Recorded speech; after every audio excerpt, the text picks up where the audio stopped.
July 4th, 1945. Camp Swift, Texas. The sun burns down on barbed wire and dry dust as smoke from long rows of grills drifts over hundreds of prisoners. A small group of German women, captured helpers of Hitler's army, are marched toward the smell of roasting meat. Sure, this must be a trick or some cruel show by their enemies. Instead, an American sergeant holds out something they have never seen before: a soft white bun, a steaming sausage, bright yellow mustard, red sauce, hot dog, he says, for you. They came expecting beatings and bread crusts. They got a holiday feast and a taste so strange and joyful it shook everything they believed about America, war, and themselves. This was not a propaganda film. This was real life. And one simple meal would follow them all the way into the new Germany. Stay with me to the end to see how one hot dog helped turn enemies into witnesses of democracy. And if you like true World War II stories told this way, please subscribe, like this video, and support the channel so we can keep bringing you the full stories. History almost forgot. May 1945, Northern France. The war in Europe was over, but on a dusty country road, a small column of German women still walked with their hands raised. Their gray uniforms were faded, their boots worn thin. They were not frontline soldiers, but clear telephone operators and signals helpers from a rear area staff. Now they shuffled past burned-out trucks under the watch of American guards. One of them was 4-year-old Liesel Weber, a former secretary from Cologne who had joined the army as a communications helper. She had grown up on Nazi newsreels and party meetings. In those films, Americans were crude, clear-throated, and cruel, half-civilized men who would do anything to German women if they ever reached German soil. As she later wrote in a short memoir, "We heard they would cut our hair, shame us, starve us. We thought captivity would be worse than the bombs." The first paradox came quickly. At the temporary cage near the front, a U.S. sergeant did not shout or strike them. Instead, he pointed them toward a field kitchen. The smell met them first. Real coffee, boiled potatoes, some kind of meat stew. After months of thin turnip soup and bread mixed with sawdust, the rich, greasy scent almost made them dizzy. Each woman received a metal tray, a ladle of thick stew, a full potato, a slice of soft white bread. White bread. Liesel pressed her thumb into it and left a mark. "We expected blows and hunger," she wrote. "Instead, they handed us white bread, so soft my fingers sank into it." Behind the wire, they could hear German civilians begging for scraps outside the camp fence. The prisoners were eating better than many free people at home. This wasn't propaganda. It was reality, and it made no sense.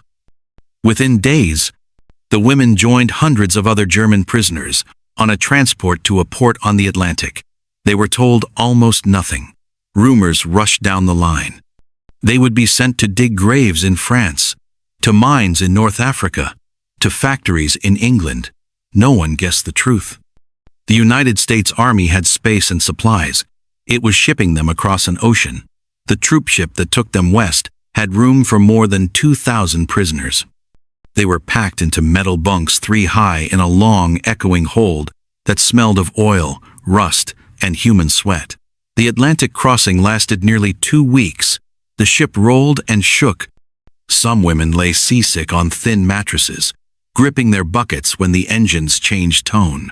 Here, too, the numbers told a strange story. By mid-1945, more than 370,000 German prisoners of war were held on American soil, guarded not by secret police, but by regular army units, and sometimes by older reservists. Liesel and her group were part of a much smaller minority. Only a few hundred German women ever reached the United States as prisoners, yet on this ship, their status as enemy women brought no special cruelty. They received 3 meals a day. There was white bread at almost every meal, twice a week. They even got eggs. One of the women, a former nurse named Hilda, whispered to Liesel one night when the hold was dark except for a single red lamp, "If this is how they treat enemies," she said, "what must life be like for their own people?" It was a simple question, but it cut through years of slogans about decadent democracies and Jewish plutocrats. The food did not lie. When the ship finally slid into an American harbor, Newport News, Virginia, the women were hit by a wall of new smells: harbor mud, diesel fumes, hot metal, roasting coffee from a plant somewhere along the docks. Cranes clanged and creaked overhead. Trains waited on thick, well-kept tracks. There were no bombed-out shells of buildings, no burned trams. To Liesel, the port looked like a film set for some fantasy about a world without war. From the harbor, they were loaded into rail cars. This time, not cattle cars, but standard passenger coaches with seats and windows, guarded, yes, watched by MPs with rifles, but still far better than the trains fleeing the bombs in Germany. As the train pushed south and west, mile after mile, they saw wide fields, tidy towns, gasoline stations with full tanks, and shops with unbroken glass. They were traveling more than 5,000 miles from home into a land they knew only from hateful posters. The train finally slowed in the heat of central Texas. Outside, they saw guard towers, long, low barracks, and far in the distance, a pale line of hills under a hard blue sky. A sign identified the place: Camp Swift. The complex spread over about 18,000 acres, a small city of war built on open range. As the doors opened, hot, dry air hit their faces like a blast from a furnace. Dust crunched under their boots. Somewhere nearby, a bugle sounded. The women stepped down onto American soil for the first time, still expecting that the kindness they had seen so far was a trick, that the real punishment would surely begin inside the fence. They would only learn how strange this new captivity was when they passed through the gate into the women's compound and met their new daily life behind the wire. The gate clanged shut behind them, and the sound seemed final. Inside the wire, the women expected mud, tents, maybe straw on the floor. Instead, a young American lieutenant led them down a straight gravel road past neat rows of wooden barracks. Each building was long and low, with screened windows and a number stankled in black on the end. "This is the women's compound," he said slowly, careful with his English. "Separate from the men, you will be safe here." There were guards in the towers and a double row of barbed wire around their small world, but the first shock was not fear, it was order. The gravel paths was swept, the grass around the buildings was cut. At one corner stood a small garden where someone had tried to grow flowers in the hot Texas soil. Inside their assigned barracks, the air was cooler. Rough wooden floors, 2 lines of metal bunks with thin but real mattresses, blankets folded at the foot. A narrow aisle ran down the middle. At the far end, a big metal stove stood ready for winter. For now, the heat pressed in through the walls. Liesel put her hand on the mattress. It gave slightly under her palm. Back in Cologne in 1944, she had slept on a cellar floor during air raids. Later, in the last months of war, she had shared a straw sack with 2 other women in a drafty school gym turned billet. Now, as a prisoner, she had a bed to herself. A corporal read the rules in slow, clear English, while a German-American interpreter translated. They would answer roll call twice a day. They had to stay inside the fence unless given permission. There would be work assignments, but no one would be forced to do hard labor against the Geneva Convention. Any disobedience would bring punishment, loss of privileges, extra duties, maybe solitary confinement. "Discipline without blows," one of the women muttered in surprise. It was a strange mix: strict rules, real fences, and yet no shouting, no raised fists. That evening, they met the camp food for the first time.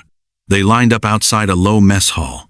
The smell floated out: boiled vegetables, meat, fat, coffee. Inside, the noise hit them. Tin plates clattering, spoons against metal, low talk in German and English. They were handed standard army mess trays, the same shape as the ones the American guards carried. On the trays that night were a scoop of beef stew, a big spoon of mashed potatoes, canned green beans, and 2 slices of soft bread. A pale square of something called margarine sat on a small compartment. At the end of the line, a soldier poured black coffee from a huge pot. Later, Liesl would remember this first dinner in America more clearly than many bomb raids. The meat was not much, she wrote. Small cubes in gravy, but there was meat. Real meat, not dried scraps hidden in turnips to fool us. And the bread. How do I describe that bread? It was like cake compared to what we had in Germany in 1945. Back home, the official daily bread ration in many cities had fallen below 300 grams, often bulked out with fillers. Here, they soon learned the camp tried to follow U.S. Army standards for prisoners, around 2,800 to 3,000 calories per day, with meat several times a week. In a world where German civilians sometimes survived on half that, the numbers were hard to believe. This wasn't propaganda, and it was reality laid out on metal trays. Not that life was easy. The women woke at 5:30 each morning to the sharp blast of a bugle. The summer heat climbed quickly toward 100 degrees. Dust worked into clothes and hair. Some were sent to wash laundry for the hospital, to peel potatoes in hot kitchens, to sew and mend uniforms. Others worked in the camp garden, turning dry soil, hoping for tomatoes and beans.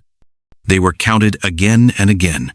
Guards walked the fence line, rifles over their shoulders, boots heavy on the gravel. At night, bright lamps on high poles washed the compound in white light, so there were no shadows to hide in. Freedom had vanished into schedules. Breakfast at 6, work from 7 to noon, lunch work again, evening roll call at 6, lights out at 10. But even in this controlled life, the paradox only grew. On Sundays, they were allowed to attend a short church service in a simple wooden chapel shared with other prisoners. Once a week, they could take hot showers in a bathhouse with concrete floors and real drains. Thin towels were stacked in piles. The water, when it came on, thundered against their skin. The first time she stood under that hot spray, Hilda felt months of dirt and fear run down the drain. I had not been so clean since before the war, she later told her grandson. I almost cried in the shower. Everywhere they looked, there was enough.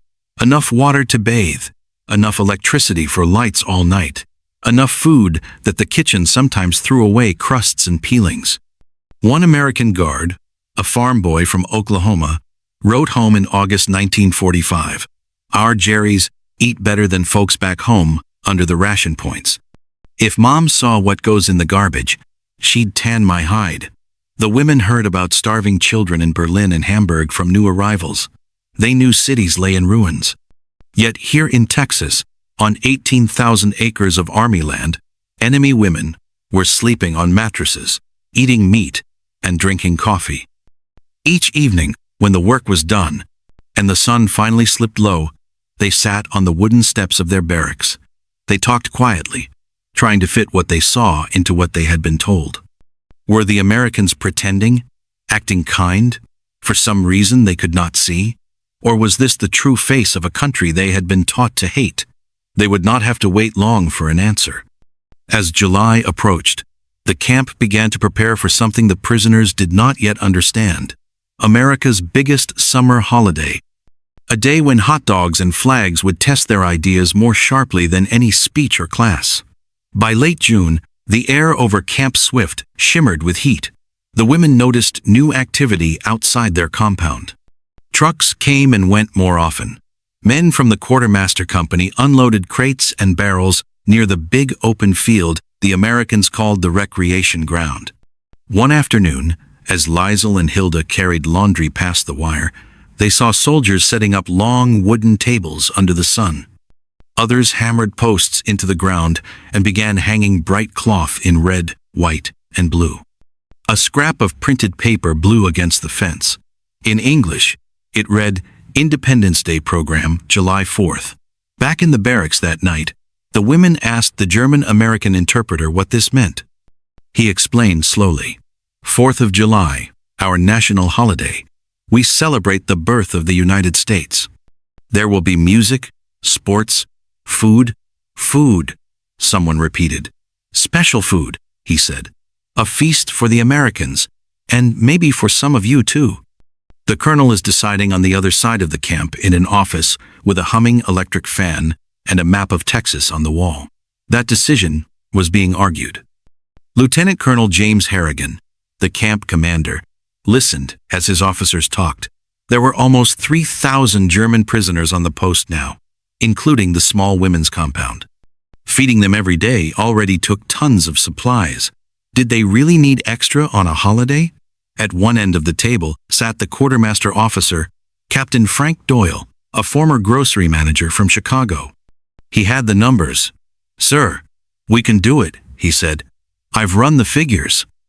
If we cut a little from next week's canned fruit and use the meat we've been saving in cold storage, we can put out hot dogs and hamburgers for all personnel and for any prisoners we invite, 1 serving each. We have enough coffee and flour for cakes. I've already put in a requisition for 4,000 hot dogs, 3,000 buns, and 2,000 pounds of watermelon." One of the younger lieutenants frowned. "For enemy prisoners with meat shortages back home. My mother has ration coupons for every scrap of bacon, and we're giving sausage to Germans." Harrigan tapped a pencil on the desk. He had been in the army long enough to see both the front and the rear. He also remembered the orders from higher headquarters. The United States had signed the Geneva Convention. It had chosen to use fair treatment as a weapon of ideas. "We're not doing this because they deserve a party," he said. "We're doing it because it shows who we are. These women grew up on Hitler's stories about us. If they go home someday saying the Americans fed us well and treated us like human beings, that's worth a few pounds of sausage. This isn't propaganda. It's reality, and it works better than any pamphlet." So, the plan moved forward.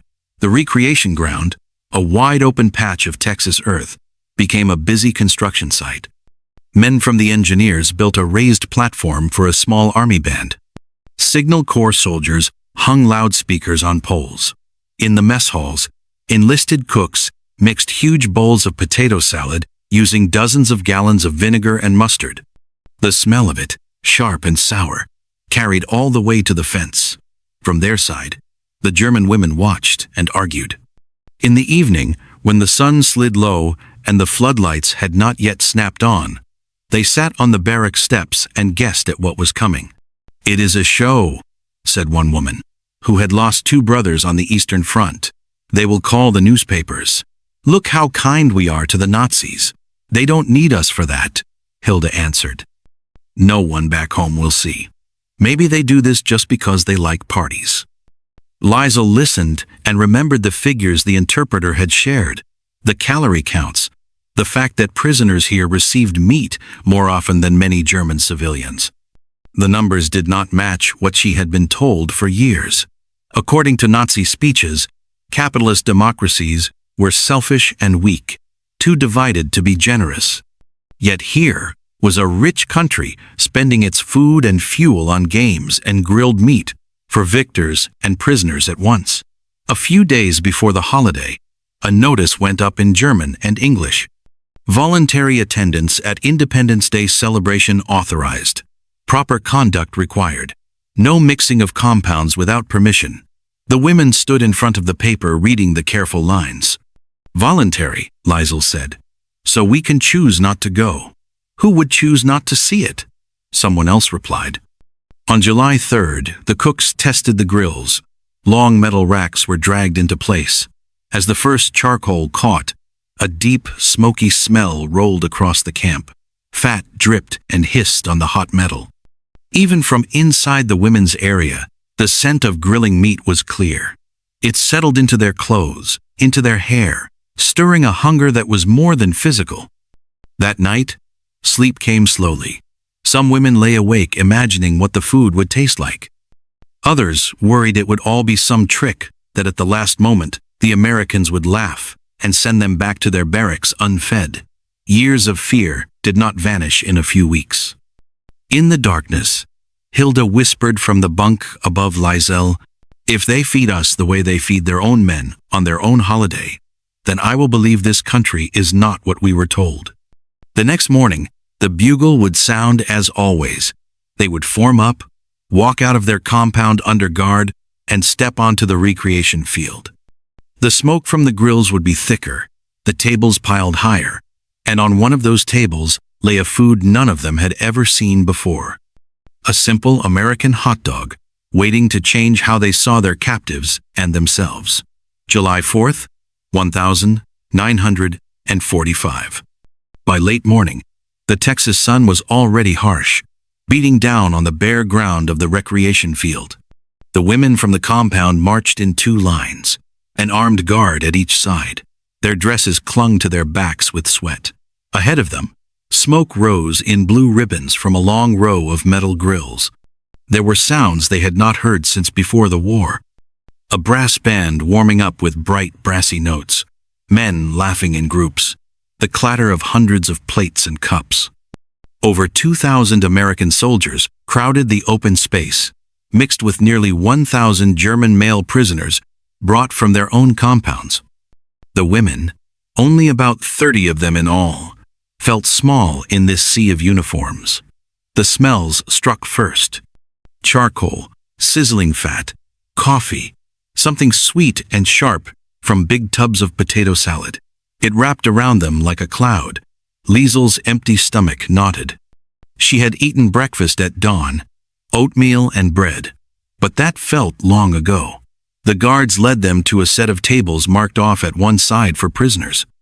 A sergeant with sunburned arms and a tired smile stepped forward.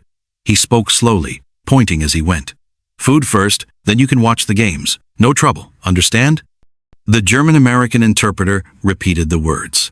They joined a line that moved past a row of American cooks in white aprons. First came a scoop of potato salad, cold and creamy on the plate. Then a thick slice of watermelon, its red flesh shining in the light. But what caught their eyes was the stack of soft white rolls next to a metal pan full of short pink sausages. One of the cooks, Sergeant Bill Carter from Missouri, picked up a roll, sliced it open in one quick motion, and laid a hot sausage inside. Steam puffed out. He squeezed 2 bottles over the top, one yellow, one red. The colors were almost too bright. "Hot dog," he said, holding it out. "Very American. Try." The word dog made several women flinch. Liesel stared at the thing in his hand. She knew German sausages of every kind, brat, Boxt, thin frankfurters eaten with dark bread and sharp mustard, but she had never seen a sausage in a soft bun like this, never with tomato sauce on top. It looked like something from a picture book, not real life. Hilda leaned close and whispered in German, "Do you think it is even meat?" Liesel swallowed. Her mouth watered from the smell of the grilled sausage, rich and salty. She took the hot dog carefully, feeling the heat through the soft bread. The bun was so tender her fingers left dents in it. The yellow sauce, mustard, had a sharp vinegar tang that stung her nose. The red, she guessed, was tomato, something she had almost forgotten existed. All around them, American soldiers bit into their own hot dogs without a second thought, talking and laughing. No one watched the women closely. This was not a test or a trick. It was just lunchtime. "Bite," the interpreter said quietly beside her. "It is all right." Liesel lifted the hot dog to her mouth. For a second, fear of the unknown held her still. Then hunger, habit, and curiosity pushed her forward. She took a bite. The first sensation was the soft give of the bread, unlike the hard crusts of wartime German loaves. Then her teeth broke through the skin of the sausage with a faint snap. Hot juice flooded her tongue. Salty, savory, real meat. The mustard bit back with sharpness. The red sauce was sweet in a way that shocked her. Sugar had been rare for years. All of it together was almost too much. She stopped chewing. Her eyes widened for a heartbeat. She could only hold the food in her mouth, letting the flavors spread. Later she wrote, "I did not know food could be like that. It was not just to fill the stomach. It was happy food." Beside her, Hilda finally gave in and tried her own. She made a small sound, half laugh, half sob. "Du a Gott," she whispered, wiping sauce from her lip. "They eat this just for fun." A private from Texas watched them and grinned. "Tastes better than kraut, don't it?" He joked to no one in particular. One of the German women who spoke a little English from school answered softly, "It is like a feast." Statistics could have told the same story. That day, the quartermaster company issued around 4,000 hot dogs and nearly as many buns, plus hundreds of pounds of potato salad and more than 2,000 pounds of watermelon. For the U.S. Army, with its vast supply lines and factories back home, these were small numbers. For women who had counted every gram of ration bread, it felt like standing in front of a mountain. As they ate, something shifted inside them. These men were their captives. The women wore simple dresses and campesou shoes. The soldiers had rifles and authority. The fences and guard towers were still there. Yet the people who held power had chosen to share this food on their national day, without demand or lecture. It was a simple act, but it cut across years of stories about Yankee cruelty. Liesl watched an American captain pour coffee for an elderly German prisoner whose hand shook. No photographer waited nearby. No officer gave a speech. It did not feel staged. "If this is how they behave when they do not need anything from us," she thought, "what else have we been wrong about?" When the plates were empty and the last drops of coffee swallowed, the band struck up a march. The games began. Races, Tugofoire, a baseball match the Germans did not understand. The women sat in the thin shade of the bleachers, full in a way they had almost forgotten was possible, and tried to make sense of a world where enemies gave hot dogs to prisoners. But the day on the field was only a beginning. In the weeks after that holiday, the ideas behind that meal about freedom, fairness, and how a rich society used its wealth would reach them in other ways. In classrooms, in books, in quiet talks with guards who did not act like monsters. The weeks after the 4th of July settled back into routine, roll calls, work details, dust and heat. But inside the women, something had shifted. The memory of that soft bun and salty sausage stayed with them. It was a small thing, yet it made them watch the Americans more closely. In late summer, a new notice went up on the barracks wall. It was written in English and German. Education program, voluntary classes in English, history, and civics, open to all prisoners. Some of the women laughed. "What use is school behind barbed wire?" one asked. But others were curious. The classroom was an old supply hut cleared of crates. Long wooden benches faced a blackboard. The air smelled of chalk, old paper, and hot pine boards. An overhead fan turned slowly, pushing warm air in circles. On the wall hung 2 flags, the Stars and Stripes, and a plain white cloth marked POW Education Center. Their teacher was a middle-aged woman in a simple dress, not a uniform. Her name was Mrs. Peterson, a former high school teacher from Wisconsin who had volunteered to come south with her Army husband. She smiled often, but did not act soft. "I will speak slowly," she told them, "and we will learn from each other." A German-American sergeant stood nearby to help with translation. The paradox was sharp. Here were German women who had worn the Reichseagle on their sleeves, sitting in a camp run by their enemies, learning about the very system their government had called weak. "We learned about freedom while we were not free," Liesl later wrote. "It was a strange feeling. At first, the lessons were simple numbers, common English words, the names of the 50 states. But soon Mrs. Peterson moved to civics. She drew 3 boxes on the board and labeled them President, Congress, and Courts. Through the interpreter, she explained how laws were made, how the president could be voted out after 4 years, how judges could say no, even to powerful men. One day, she wrote a sentence in big letters. "All men are created equal." She told them it came from the Declaration of Independence in 1776. Liesl felt a familiar resistance rise in her chest. At home, equality had been mocked as a lie. But Mrs. Peterson did not pretend her country was perfect. She added other words under the first: slavery, segregation, Indians. Then she talked about black Americans who had been slaves, about native peoples forced from their lands, about the fact that even now in 1945, not everyone in America enjoyed real equality. A murmur went through the room. In German schools, the women had never heard a teacher list her own nation's sins on the board. Criticism was for enemies, not for yourself. How can you say such things? Hilda asked at the break through the sergeant. Are you not afraid? Mrs. Peterson wiped chalk from her fingers and shook her head. No, she said. In a democracy, we are allowed to say when our country is wrong. We must say it, or nothing changes. That is the point. This isn't propaganda. This is reality. Sometimes it is ugly, but we try to make it better. The numbers behind her words were real, too. By autumn 1945, more than 2,000 prisoners at Camp Swift had attended at least one class. Across the United States, Army records later counted over 30,000 German prisoners taking part in some form of education program before they went home.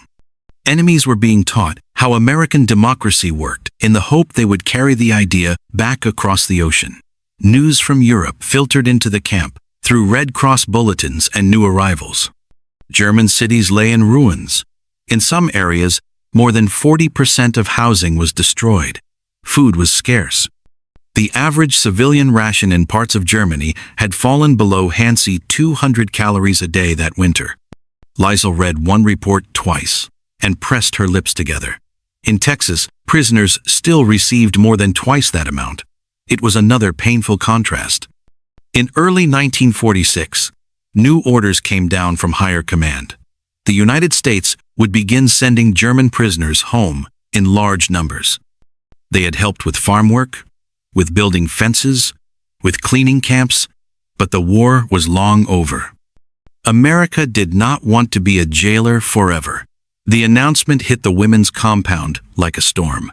Some cheered the thought of going home, even to rubble. Others felt sick.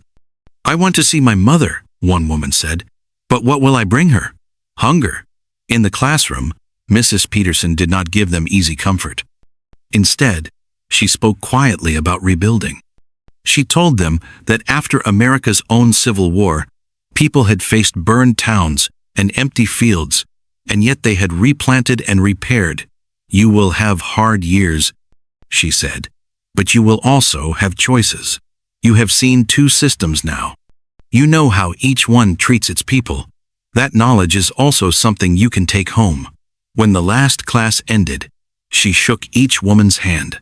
Her palm was warm and dry.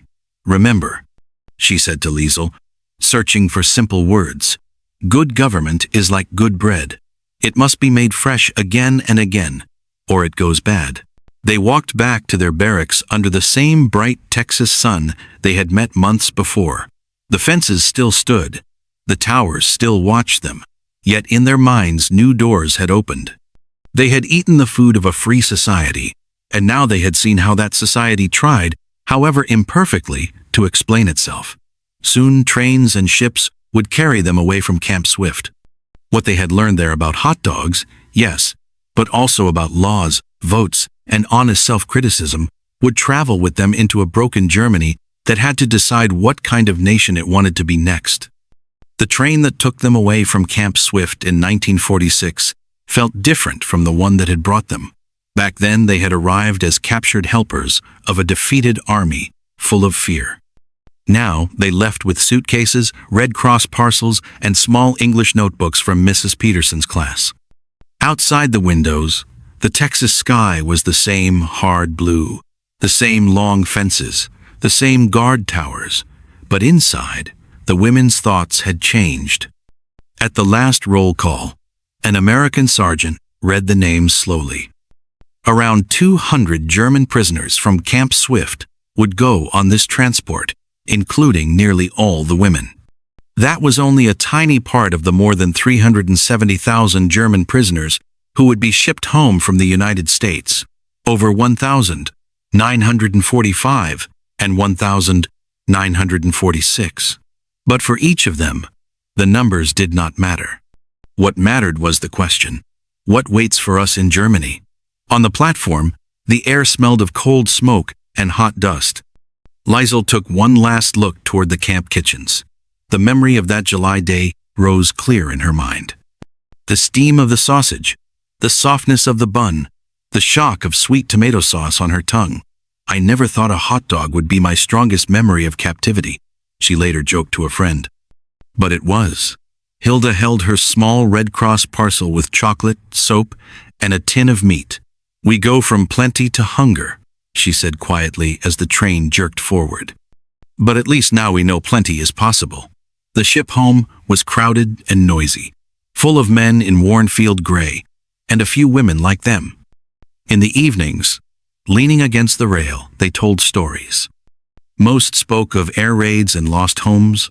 Liesl and Hilda spoke of Texas when they described white bread you could press flat, or showers with endless hot water, or a holiday where prisoners ate the same meat as their guards. Some listeners shook their heads in disbelief. Americans treated you like that? One former sergeant asked. It must have been some special camp. No, Liesl answered. I think that is simply how they wanted to be seen by us and by themselves. This wasn't propaganda. It was reality. We could taste it. They arrived in a gray German port under cold rain. The air smelled of coal, wet ash, and the sour stink of bombed buildings. Where once there had been warehouses and offices, now there were blackened walls and piles of brick. On the walk to the reception center, their boots crunched on broken glass. Here, the numbers were grim. In some cities, more than a third of homes lay destroyed. Food was so short that many Germans lived on 1,000 calories a day or less. The women's American coats and solid shoes marked them out. At first, neighbors eyed them with anger. So, an old woman snapped at Hilda. You ate American meat while your own people starved? Hilda did not deny it. Yes, she said. And because I did, I can tell you something. The world is not just what the party told us. The Americans are not saints. They have their own sins, but they also have laws and courts and leaders who can be voted out and food enough that they share it even with prisoners. We must learn from that if we want to live better than before. In the years that followed, the women's lives spread out like branches.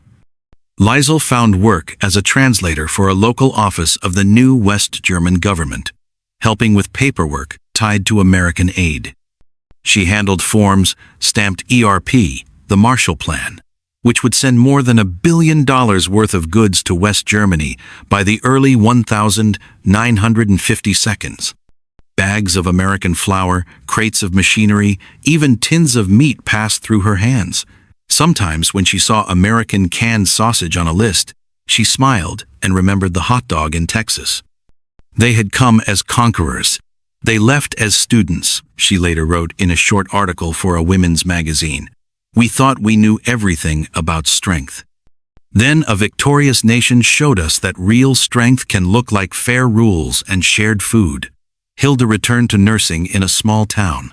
On warm evenings, when the new houses smelled of fresh plaster and cut lumber, neighbors gathered in back gardens to grill sausages, the crackle of charcoal, the hiss of fat on hot metal. It all reminded her of that 4th of July. She taught her children a simple rule. Never trust any leader who needs to lie about others to make his own country look good. Not all the women stayed. In the 1952nd and 60s, a few immigrated to the United States under new visa quotas or to join family who had gone before. One of them, a quiet former signals clerk named Martyr, ended up in Milwaukee, the same kind of Midwestern city Mrs. Peterson had described. At her first American backyard barbecue, she stood over a small grill as the smell of cut grass and smoke filled the air.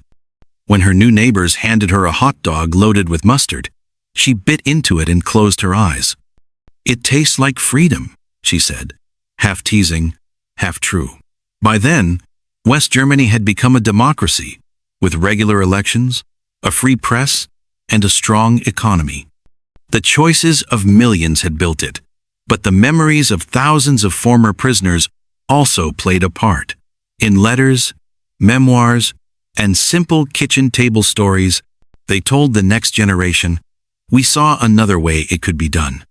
We saw a rich country that did not have to be cruel. Their scattered lives, tied together by the memory of a single meal, point to a larger truth that reaches far beyond Camp Swift into the history we all share. In the end, the story of the German women at Camp Swift is not mainly about fences, guard towers, or orders typed on official paper. It is about how small, ordinary acts can change the way people think. A soft bun, a hot sausage, a teacher who admits her country's faults. These things cut deeper than slogans or threats. The women had come to America as part of a conquering army that failed. They left as witnesses of a different idea that real power is not shown only in bombs and tanks, but in how a nation treats even those who once tried to destroy it. They had come as conquerors. They left as students. In the end, America's greatest weapon was not its bombs, but its abundance.